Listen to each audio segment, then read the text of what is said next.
product rule. When you want to differentiate two functions multiplied together, you use this rule. So it's basically you differentiate both of them again separately as in chain rule. However, then you multiply the non-differentiated with the differentiated v and the reverse. So let's do an example. Y equals x to the power of 4 multiplied with 3x to the power of 5. So u is x to the power of 4 and v is 3x to the power of 5. U differentiated is 4x to the power of 3 and v differentiated is 15x to the power of 4. So using this rule, we will multiply u with v differentiated. So it will be x to the 4 multiplied with 15x to the 4 plus these two multiplied together, 3x to the 5 multiplied with 4x to the 3. I would leave it like this, but sometimes you have to multiply the brackets out. So this is an exam question. It tells us to differentiate with respect to x. So if we rewrite it, x to the 3, 5x plus 2 to the power of 4. If you can see, this is a combination of product rule and chain rule together. This is the chain one, and product is that they're multiplied together. So if we write u as x to the power of 3, and then v as 5x plus 2 to the power of 4. I usually do this one separately without showing it in the exam. For example, you do it with a pencil on the paper. So you write it as y, 5x plus 2, and u is, so y is u to the power of 4, and u is 5x plus 2. Yeah, now we differentiate as usual chain rule. 3, and u differentiated is 5. So v differentiated is 4, 5x plus 2 to the power of 3 multiplied with 5. So we can multiply 4 and 5 together, which will give us v differentiated 20, 5x plus 2 to the power of 3. And u differentiated is just 3x to the power of 2. Now we use this rule and combine them together. So dy dx is v differentiated. So x to the power of 3, 20, and then 5x plus 2 to the power of 3 plus, and then we multiply these two. V and u differentiated, so 3x to the power of 2 and 5x plus 2 to the power of 4. We can multiply this with this.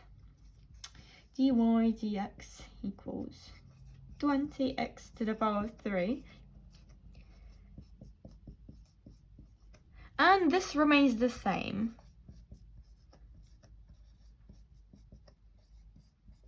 Yeah. So that is the answer. It's not really pretty, but yeah. Okay, so quotient rule.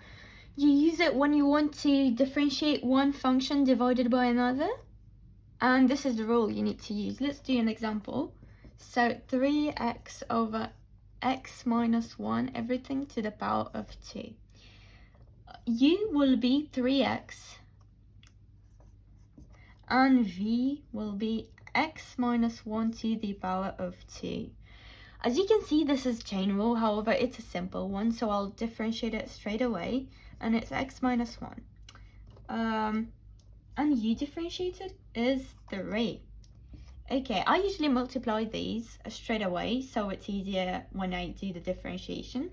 What I mean is vu differentiated is 3 multiplied x minus 1 to the power of 2. And uv differentiated is 3x multiplied with 2, which is 6x, or x minus 1. Okay, so dy over dx is, using this, so vu differentiated, this 3x minus 1 to the power of 2 minus uv differentiated, which is this 6x x minus 1 over v squared. So it would be x minus 1 to the power of 2, everything to the power of 2. Okay, 3, now we open up all brackets. So x squared minus 2x plus 1 minus 6x squared plus 6x over x minus 1 to the power of 4.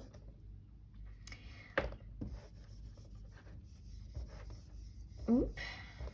Okay, dy dx equals 3x squared minus 6x plus 3 minus 6x squared plus 6. Okay, so we rewrote that.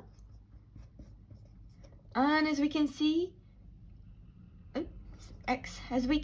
this simplifies with this.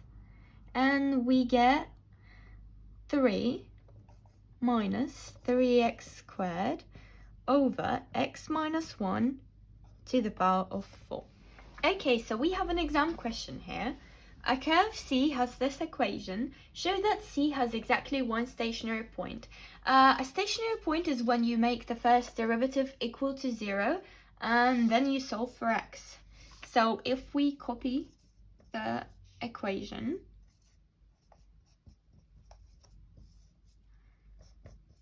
okay, now we are going to differentiate it. So u is equal to e 3x minus 5 and v is equal to x squared.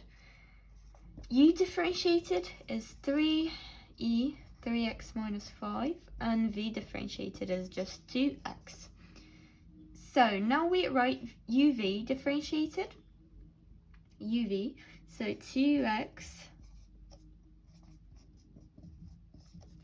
and vu differentiated will be this multiplied with this, so 3x squared and e 3x minus 5.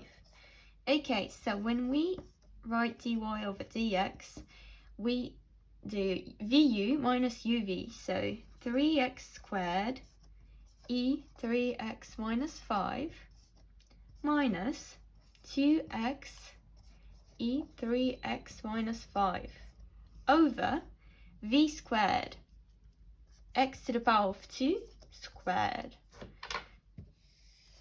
Okay, as we can see, both of these have an x in front, this and this, and we can simplify it with the denominator x. So we take it in front of the brackets, x, and we're left with a square bracket, 3x e 3x minus 5 minus 2 e 3x minus 5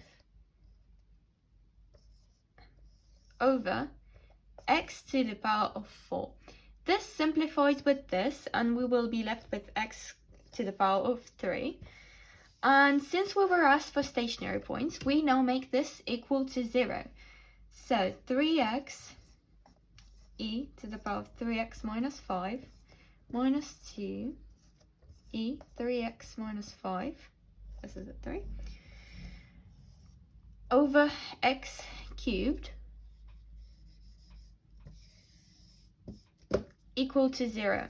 We multiply both sides with 0, with x to the power of 3 to get rid of the denominator, and this will still be 0. So we rewrite it as 3x e to the power of 3x minus 5 minus 2 e 3x minus 5. And it's equal to 0. As we can see, both of these are multiplied with this bracket, which means we can take it in front. And we are left with 3x minus 2 equal to 0. Now, to find the stationary points, we need to solve for x and make both of these brackets separately equal to 0. So e 3x minus 5 equal to 0, and 3x minus 2 equal to 0. For this, we need to multiply both sides with ln to find the x. However, we cannot do that, therefore this is not a solution. And we are left with this one, 3x equals to 2. X is 2 over 3. And we were asked to show that it has only one stationary point.